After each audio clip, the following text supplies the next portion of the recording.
Yo, what's going on, SGN family? Scholar Gamer Nerd here. Today's gem is titled Don't Waste Your Life, but it's actually from a longer quote from Steve Jobs that goes something like this: Your time is limited, so don't waste it living someone else's life.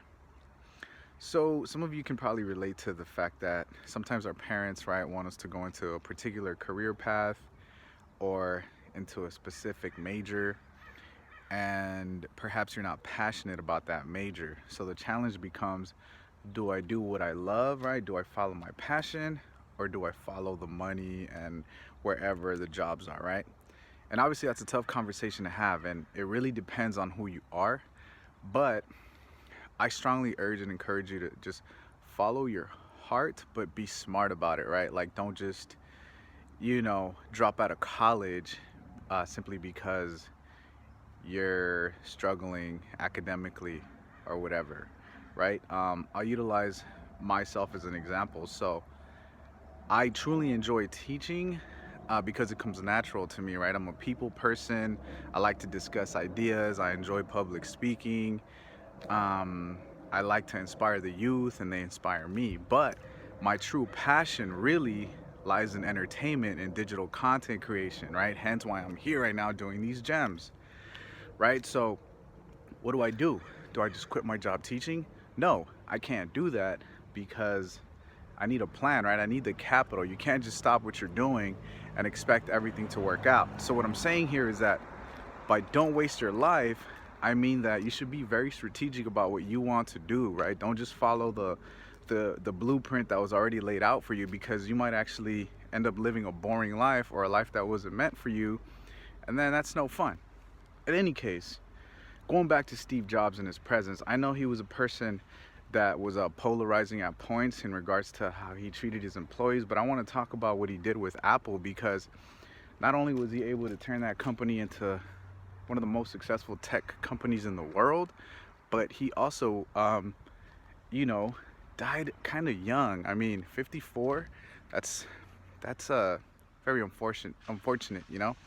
I believe it was 54. I know he was in his early 50s, but what he was able to accomplish in his 50 some odd years of life was incredible. And I want you to understand that you can do that too, so long as you have a plan and you're living your life with purpose. You're not living someone else's life, right? You're not living the blueprint, the cookie cutter template, the microwave template that was set out for you. You're actually pursuing a passion intentionally. And ultimately, guys, that's really my point here of dropping these gems, right? I don't need, right, 1 million subscribers who are only going to show up for, something that's meaningless, right? I'd rather have 10 subs, right, who are going to show up for these gems every time and discuss how inspired they are by what I'm saying. So understand that life, right, needs purpose. And you can find purpose in the work you do. You just need to establish a blueprint and have skills. And that's another thing I want to address, is that if you want to be an artist, for example, right? Like, say dad wants you to go to medical school, but you want to be an artist, right? Yikes, right? Those are like sometimes at opposite ends, right, of the professional spectrum. My advice would be to actually start doing work towards some type of creative artistry, right? Demonstrate to your dad that you have a business plan, you have a creative process, that this is a product that you can capitalize off of and build upon, in the long term. That's the main concern, I think, that a lot of parents that are above, like, I don't know, 40, 50, maybe 60 have, is that they don't want their kids to essentially be starving artists. And I think that's a fair concern. So if you're into like this digital content creation stuff, into this creative mindset, this co-working space vibe, like, that's awesome, but understand that you need to have a product that's going to generate money. Your parents don't want to see you starve. Your teachers don't want to see you starve. They care about you, they love you. So that's all I have for you today, SGN family. Your time is limited, so don't waste it living someone else's life, but be smart. Don't forget to be a scholar first, gamer second, and a nerd always.